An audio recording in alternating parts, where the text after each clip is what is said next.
là ba đi cả đó square root nó ra cái nhiều xả chỉ chảo mà nó ra cái xả nhiều mà ta lấy biểu gì vậy mẹ hay đó cookie cả đó cái gì đó kiss đó rồi gu này xả luôn rồi vậy nó đây mẹ tôi cho quên xong mua đi vào nhà đi cái gì đó mình đâu có nên mà rồi nó đi square root xả nhiều đi à đâu mà nó rồi giờ đó papa square đi nó papa square đi mà 4 9 and 16 hả? Này làမျိုး papa square ဆိုရင်တော့ root ရှာတာမခက်ပါဘူးနော်ဒါလည်းလေးပါပဲဒါဆိုရင်4ရဲ့ square root ဆိုရင်2 plus or minus 2ပေါ့နော်အဲ့9ဆိုရင်သူ့ရဲ့နှစ်ထပ်ကိန်းက3ပေါ့အဲ့လိုမျိုးလေးပေါ့နော်60ဆိုရင်တော့4ပေါ့ဒါလေးတော့မခက်ပါဘူးအဲ့တော့နောက်ထပ် example ဆိုရင် root 3ပေါ့ဒါဆိုရင် root 3ဒါဆိုရင်ရှာလို့မလွယ်တော့ဘူးเนาะအဲ့ root 3ကကျတော့ papa square မဟုတ်တော့ဘူးဒါဆို papa square မဟုတ်တော့ရှာလို့မလွယ်တော့ကဲဒါဆိုကျတော့ဥပမာအနေနဲ့ဒီ root 3လေးကိုရှာကြည့်ကြအောင်ဟာရှာနည်းရတော့ဆိုတော့မခက်ပါဘူးဒါဘာနဲ့သွားမလဲဆိုရင်ရိုးရိုး long division ပါပဲเนาะအဲ့တော့အရှိစားနည်းနဲ့ပဲသွားပါမယ်အဲ့တော့3ကိုဆရာတို့ကစားကြမယ်ပေါ့နော်အဲ့တော့3ကိုဆရာတို့ကဘယ်လိုမြင်ထားမလဲဆိုရင် 3.000000 အဲ့နောက်မှာနော်0တွေအများကြီးရှိမယ်ပေါ့နော်သူက game ပြဖြစ်တဲ့အတွက်ဒသမနောက်မှာ3ညာတွေလိုစလောက်ဆွဲချလို့ရမယ်အဲ့တော့သူ့ကိုစားကြမယ်ပေါ့အဲ့တော့စားကြမယ်ဆိုတော့ကျတော့ဘယ်လိုဝင်ရမလဲဆိုရင်တူတဲ့လီဝင်ရပါမယ်အဲ့တော့ပုံမှန်စားသလိုမျိုးဒီမှာနှစ်တလီနှစ်အဲ့လိုတောင်းဝင်လို့မရပါဘူး3တလီ3အဲ့လိုတောင်းဝင်လို့မရပါဘူးနော်တူတဲ့လီဥမာ1တလီ1နှစ်နှစ်လီ4 3လီ9အဲ့လိုဝင်ရမယ်အဲ့တော့3ကိုဝင်မှာဖြစ်တဲ့အတွက်ဆရာတော်သိချပါအောင်ဘာပဲရမလဲဆိုရင်1တလီ1ပဲရပါမယ်1တလီ1ကဲပြီးသားဆိုရင်3ရနဲ့1ကိုနှုတ်လိုက်တဲ့အခါမှာဘာရမလဲဆိုရင်2ဆိုပြရပါမယ်အဲ့တော့မှဒသမထိုးပြီးတော့ဆွဲကြပါမယ်အဲ့တော့ပုံမှန်စားနည်းမှာဆိုရင်တော့တလုံးချင်းစီပဲဆွဲကြတာပေါ့နော်အဲ့တော့ဒီနှစ်ထပ်ကင်းရှာနည်းမှာကြတော့တွဲဒီလိုမျိုး3ညာနှလုံးတွဲရက်ဆွဲချမှာပေါ့နော်ဒါဆိုရင်200အဲ့လိုဖြစ်တာနော်0နှလုံးကိုဆွဲချမှာပေါ့နော်ကဲပြီးဒါဆိုနောက်တစ်ခါထပ်စားကြမယ်အဲ့တော့နောက်တစ်ခါထပ်စားမယ်ဆိုတော့ဆရာဘယ်လိုသွားမလဲဆိုရင်ပထမတစ်ခါစားပြီးသားပေါ့နော်အဲ့တော့သူ့ကိုနှစ်စားပြရပါမယ်ဟုတ်ပြီနော်အဲ့ဒီနားလေးမှာ Q ဆက်ရမယ်အဲ့တော့ဒီပထမတစ်ခါစားပြီးသားကိုဘာလုပ်ရမလဲဆိုရင်နည်းနည်းမြောက်အောင်မယ်ဒီပထမတစ်ခါစားပြီးသားကိုနည်းနည်းမြောက်အဲ့တော့နှစ်တလီနှစ်ပြီးရင်နောက်တစ်ခုကဒီမှာဝင်မဲ့ဒီနားလေးမှာ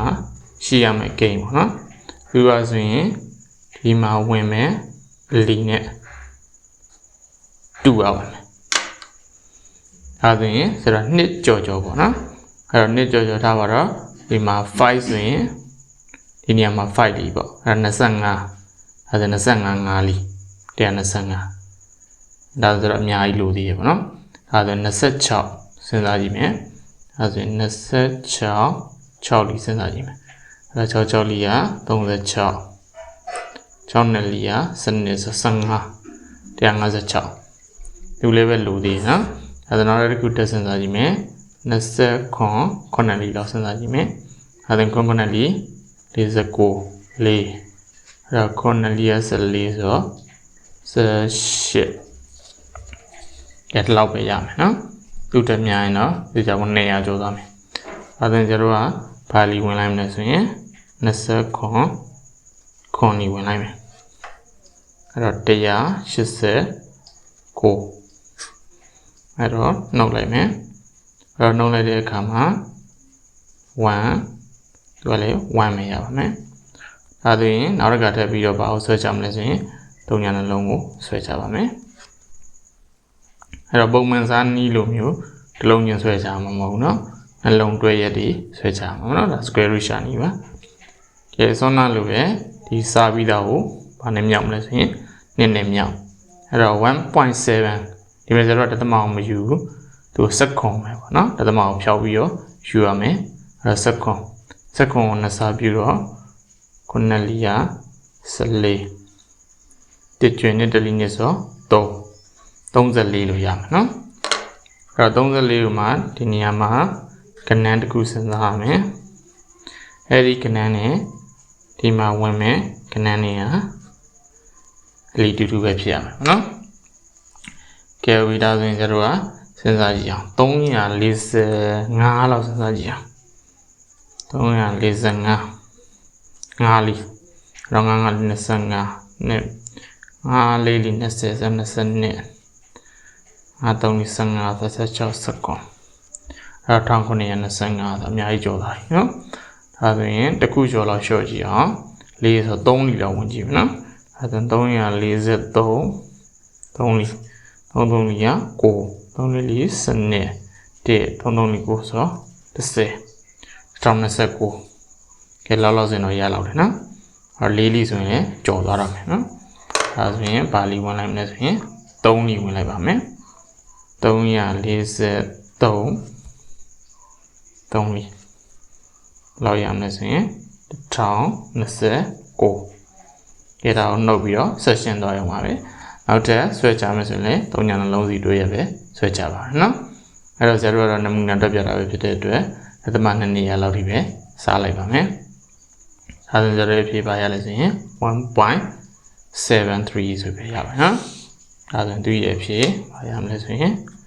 1.73 ဆိုပြရမှာနော်တော့ calculator မှာလည်းအဖြေတိုက်ကြည့်လို့ရပါတယ်အဲဒါ calculator မှာအဖြေတိုက်ကြည့်တော့လေဒီမှာပါရလဲဆိုရင် 1.73 အတူနောက်ဆက်ဆိုင်တော့ဒီ calculator ရဲ့အတိုင်းပဲဖြေရမှာပေါ့နော်ဒီဒါဆို0ရဲ့အဖြေရပါပြီနော်ဒါလေးပါပဲအဲ့တော့ပထမအဆင့်စာနည်းမှာတူတဲ့လီဝင်ရမယ်နောက်အဆင့်ဒီမှာနှလုံးပူစီဆွဲချပါနော်အဲ့တော့ပထမတစ်ခုစားပြီးတော့နည်းနည်းမြောက်ပြီးရင်တူတဲ့လီဝင်အဲ့ဒီနေရာနဲ့တူတဲ့လီဝင်ရမယ်နော်အဲ့တော့ဒီမှာနှုတ်ဆိုတော့လည်းပဲ3ညာနှလုံးတွဲရဆွဲချမယ်အဲ့ဒီစားလက်မှာဒီနားလေးမှာ0 view set မှာဒသမနော်ဒသမအောင်မယူနော်ဒသမအောင်ခဏဖြောက်ထားမယ်စက္ကွန်လို့ပဲယူရမယ်နော်အဲ့စက္ကွန်ကိုနှစ်စားပြု34ပြီးတော့တူတဲ့လီဝင်အဲ့ဒီနေတိုင်းရှာရမှာနော်အဲ့ဒါဆိုရင်square root ရှာနေလေပြီးတော့ပါပြီအဲ့တော့ဒသမနဲ့လာတယ်ဆိုရင်လည်းအတူတူပဲယူရမှာနော်ဥပမာ 3.5 ဒါဆိုရင် 3.5 မှာ0ပြီးတော့0နှလုံးတွဲရ0နှလုံးတွဲရ0နှလုံးတွဲရအဲ့လိုမျိုးယူဆပြီးတော့တွက်ပြရအောင်နော်အားလုံးကျေးဇူးတင်ပါတယ်